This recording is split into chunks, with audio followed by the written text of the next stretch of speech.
সবাইকে জয় যিশু, হালেলুয়া। ঈশ্বর আরেকটি দিন সময় দিয়েছেন আমাদের বাক্য বলার জন্য। তো মহান ঈশ্বরকে ধন্যবাদ জানাই যে তিনি সময় সুযোগ করে দিয়েছেন ঈশ্বরের বাক্য বলার জন্য। তো সবাইকে আরেকটিবার জয় যিশু, হালেলুয়া, প্রেজ দ্য লর্ড।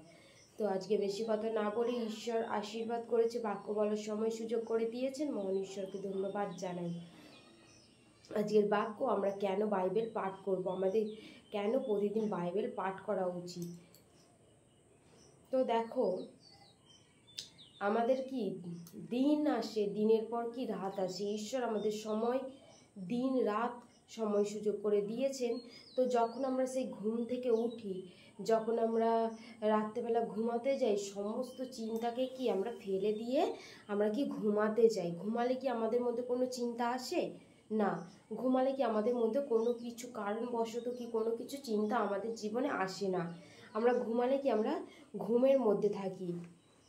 তো সেরকমই ঘুম থেকে যখন আমরা ভোরের দিকে উঠি, যখন আমরা ঘুম থেকে উঠি, তখন আমাদের কি আশেপাশে শুনতে পাওয়া যায় যে এই ঘটনা ঘটেছে, এখানে অ্যাক্সিডেন্ট।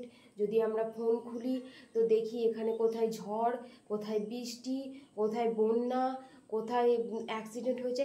যত বিষয়গুলো আমাদের মধ্যে আসতে থাকে, তত আমাদের কি বাড়তে থাকে আমাদের সেই চিন্তা, ততই কি আমাদের বাড়তে থাকে। যখন আমরা ঘুম থেকে উঠি, যখন সেই চিন্তা আমাদের মধ্যে, তখন কি কিছুই থাকে না।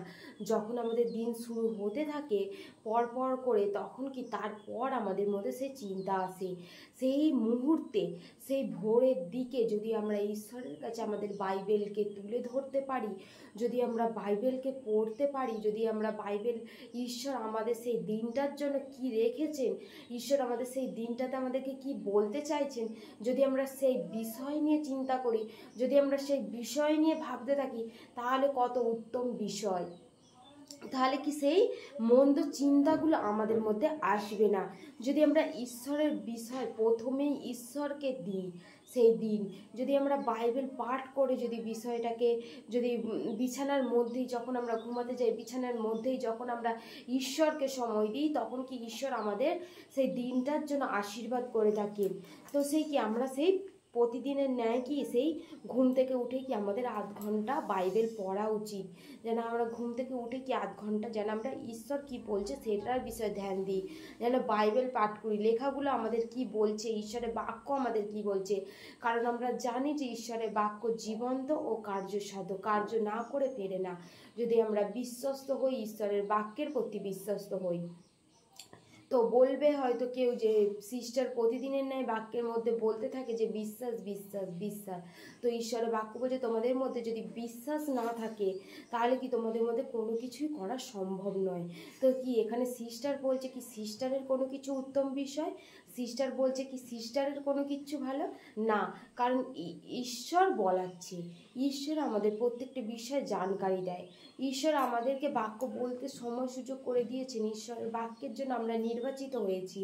ঈশ্বর আমাদের মনোনীত করেছেন সেই বাক্যের জন্য, যেন আমরা সেই বাক্যের প্রতি ধ্যান দিই। তো সেই জন্য ঈশ্বর বাক্য বলছে কি যে প্রতিদিন আমাদের বাক্য পড়া উচিত। আমাদের সেই চিন্তাটাই মাথার মধ্যে আসবে না যদি আমরা সেই দিনের শুরুটা ঈশ্বরকে দিয়ে শুরু করি। কি বলছে যে একটা কাঁচের গ্লাসে বালি দিয়েছি, কিন্তু কি যখন ঢালবো তখন কি বালিই বেরোবে, সোনা কি বেরোবে না। যখন ঢালবো তখন কি বালি বেরোবে না সোনা বেরোবে। এই মাথার মধ্যে যে প্রবেশ করাবে তাই বেরোবে। সেই মাথার মধ্যে যেটা আমরা কি প্রবেশ করিয়ে নিই যে হ্যাঁ আমরা এইটা আমাদের হতে চলেছে, তখন কি আমাদের জীবনে সেইটাই হবে। আর যদি আমরা অন্য কিছু প্রবেশ করিয়ে দিই, মাথার মধ্যে শয়তানের চিন্তা ভাবনাগুলোকে প্রবেশ করে নিই, তাহলে কি সেই শয়তানের চিন্তা ভাবনাই বেরোবে। তো কি সেই খালি গ্লাসে ঘুম থেকে উঠে কি যদি আমরা খালি গ্লাসে জল ভরে নিই, তাহলে কি জলটা সেই ভরা থাকবে। খালি গ্লাসে যদি আমরা জলটা ভরে নিই, সেই জলটা কি আমাদের ভরা থাকবে। আর যদি না আমরা জল ভরে যদি অন্য কিছু ভরি, তখন কি সারাদিনের ন্যায় আমাদের সেই মনের মধ্যে সেই কি অন্য কিছুটাই ভরা থাকবে, আমাদের সেই জলটা কি ভরা থাকবে না।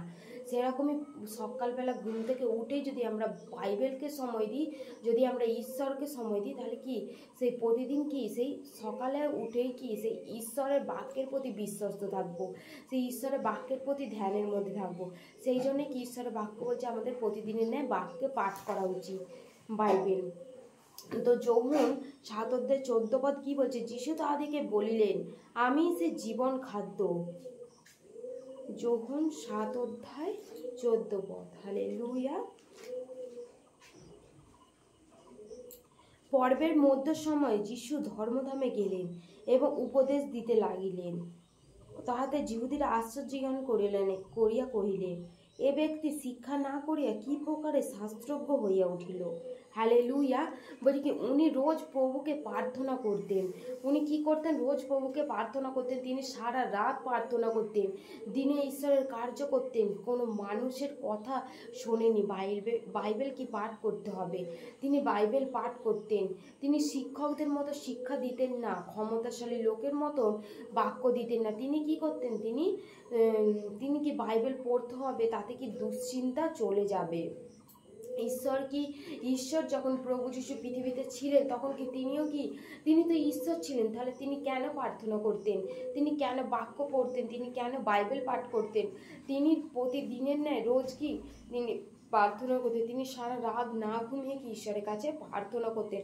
তবেই তিনি কি সেই ঈশ্বর তবেই তিনি কি সেই মহৎ কার্য, মহৎ বিষয় তিনি ঈশ্বর হয়েছিলেন। তো তিনি কি সেই রোজের ন্যায় প্রার্থনা করতেন। তো আমাদেরও কি সেরকম বিষয় প্রার্থনা তুলে ধরা উচিত, ঈশ্বরের কাছে বাইবেল প্রতিদিন পাঠ করা উচিত। সবাইকে জয় যিশু। হালেলুয়া।